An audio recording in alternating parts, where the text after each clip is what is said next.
सुन लो विपक्षी पार्टियों, या तो वॉशिंग मशीन में नहाओ या जेल की सलाखियों के पीछे जाने के लिए तैयार हो जाओ। भारत को बचाने का समय आ गया है और पूरा जनता लड़ेगी इस बार। लालू यादव के परिवार लोग सिलेंडर नहीं किया इन लोगों के सामने, तो लड़ाई कर रहा है तो छापे तो पड़ेंगे। डंका तो बज रहा था सिसोदिया जी का, जो उनको देखने के लिए शिक्षा मॉडल को दिल्ली ये खुटका लग रहा था। तो आप वॉशिंग मशीन में धुलने वाली पार्टी के पास सरेंडर कर जाइए, उनका सदस्यता ले लीजिए, सीबीआई ईडी का रिजल्ट बता दीजिए सर कितना % है। किसानों के छाती पे कार चढ़ाने वाले उनको बेल दे दिए तो वो सबूत से छेड़छाड़ नहीं करेगा। इन लोगों के पास बोलने का कुछ नहीं है, सिर्फ सीबीआई है, ईडी है, इनकम टैक्स है। तो पनामा लीक के मामला में भारत में जांच नहीं, गुजरात एंड कंपनी लोगों का जब नाम आता है तो वो जांच कहीं न कहीं रुक जाता है। तो भारत का जो पहचान है, जो इतना बड़ा दुनिया का सबसे बड़ा लोकतंत्र है, वो उसको खो देगा।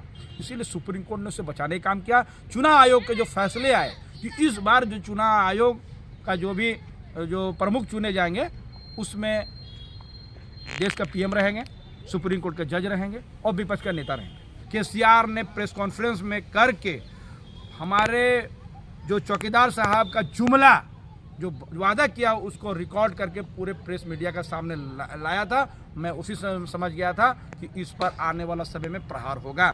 आप जो के कविता का जो केसीआर के बेटी के बारे में कह रहे हैं, जिसमें ईडी ने नोटिस दिया है 11 तारीख को, उस मामले पे आपको हम बताना चाहते हैं कि ये आप जो देख रहे हैं राबड़ी देवी के घर पे, लालू यादव के घर पे, आप देख रहे हैं कि राहुल गांधी, ये सारे लोगों का वाड्रा जी को के मार्फत में सबको जो फंसाने का काम किए, आप इनको देख लीजिए। राहुल गांधी को घंटों घंटे पूछताछ हुई, मैडम सोनिया गांधी का पूछताछ हुई।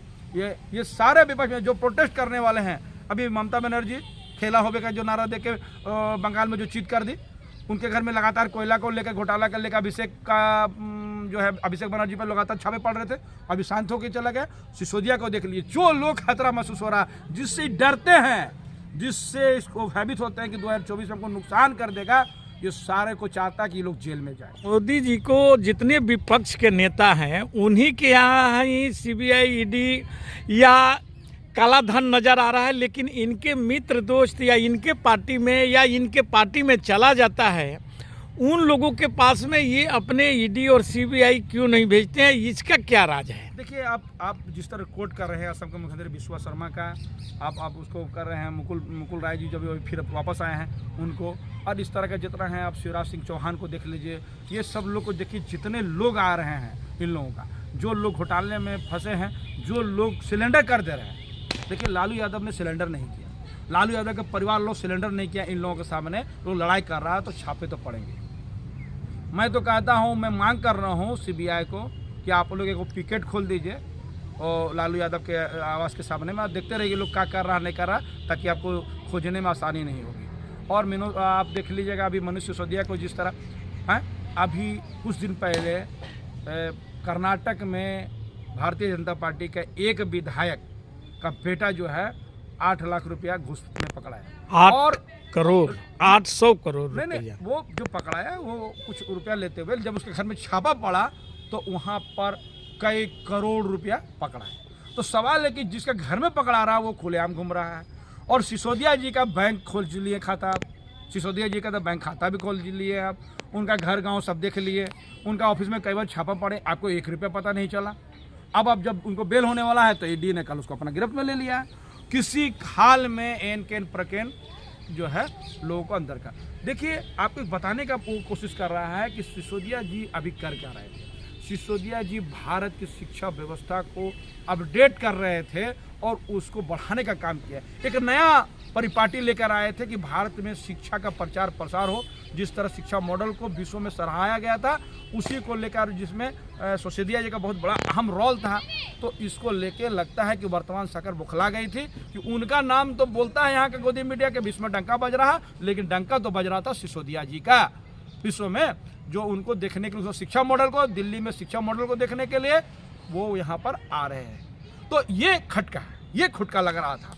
तो आप समझ सकते हैं कि जो लोग इनके सामने सिलेंडर नहीं करेगा, अगर आपको सीबीआई, ईडी और आईटी से बचना है तो आप वॉशिंग मशीन में धुलने वाली पार्टी के पास सरेंडर कर जाइए, उनका सदस्यता ले लीजिए। आपको रसमलाई, रसगुल्ला, मिठाई, हलवा सब मिलेगा। और यदि नहीं जाएगा तो आपके पास एक रास्ता बचा हुआ है कि लड़ते लड़ते आप जेल में चले जाइए, आपको सीबीआई इनका कोई ना कोई और उसको बेल नहीं होने देगा। लगातार हम समझ में नहीं आता है सर, आपको समझना चाहिए कि बिना आधा तैयारी का सीबीआई कैसे किसी बात पहुंच जाती है। और आपके पास सबूत है तो अरेस्ट करिए ना, पूछताछ का क्या चक्कर है? आपके पास एविडेंस होता है तो आप पूछ दिए ना। ये पूछने का चक्कर लगा के आप लोगों को परेशान करते हैं। करना कुछ नहीं है, परेशान सबको करना है।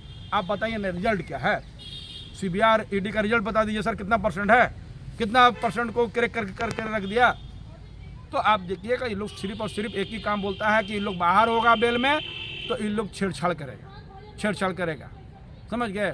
और अभी किसानों के छाती में बैठने वाले किसानों के छाती पे कार चढ़ाने वाले वो जो मिश्रा जो थे उनको बेल दे दिए, तो उनका जो पिताजी जो है ना गृह मंत्री थे, तो वो सब उसे छेड़छाड़ नहीं करेगा?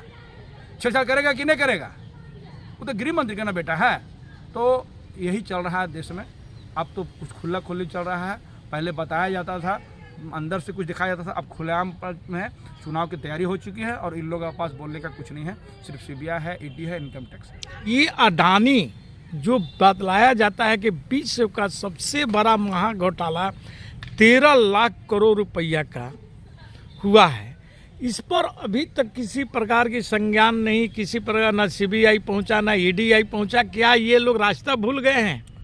सर आपको कुछ दिन पहले की बात याद करते हैं। अभी पनामा लीक को लेकर कई देशों ने कार्रवाई। पनामा लीक को लेकर भारत में भी पनामा लीक में इन लोगों का नाम आया था, कुछ उद्योगपतियों का नाम आया था, कुछ फिल्म इंडस्ट्री का नाम आया था, कुछ राजनेताओं का नाम आया। क्यों पनामा लीक के मामला में भारत में जांच नहीं?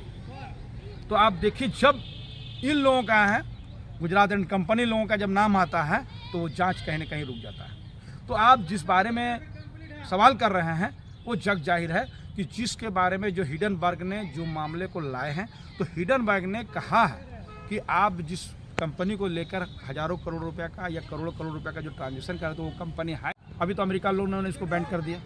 आप किसी भी आदमी को, तो आप फिर भी सरकार उसके पक्ष में खड़ी है और एक अंदर की रिपोर्ट बताता है कि इन लोगों को बैंक पर दबाव बनाया जा रहा है कि आप लोग इनका शेयर खरीदिए, किसी तरह रोकिए। लेकिन सवाल है कि जब बाढ़ आ जाता है तो मट्टी का दीवार या मिट्टी का दीवार से बांध नहीं बनता।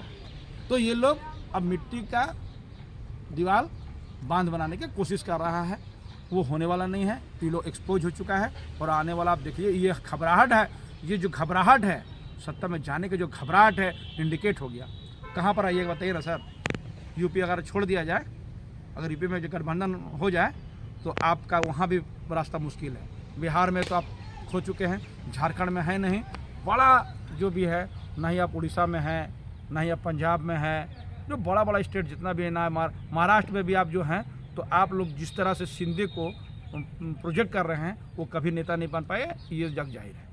तो वहाँ जो गठबंधन में घबराहट सब जगह है। छोटे छोटे राज्यों में जो आप परवेश करीब में कितना सीटें हैं लोकसभा का, तो घबराहट तो बताता है कि अब आशा सिर्फ सीबीआई, ईडी और आईटी को लेकर है, बाकी आपके पास कुछ दिखाने के लिए नहीं है। और एक और रास्ता है कि आप सबको अंदर कर दीजिए, विपक्ष के नेताओं को जेल में, और सब जेल में लड़ेगा, लेकिन इस बार आपकी विदाई तय है। बहुत बहुत धन्यवाद दादा जी।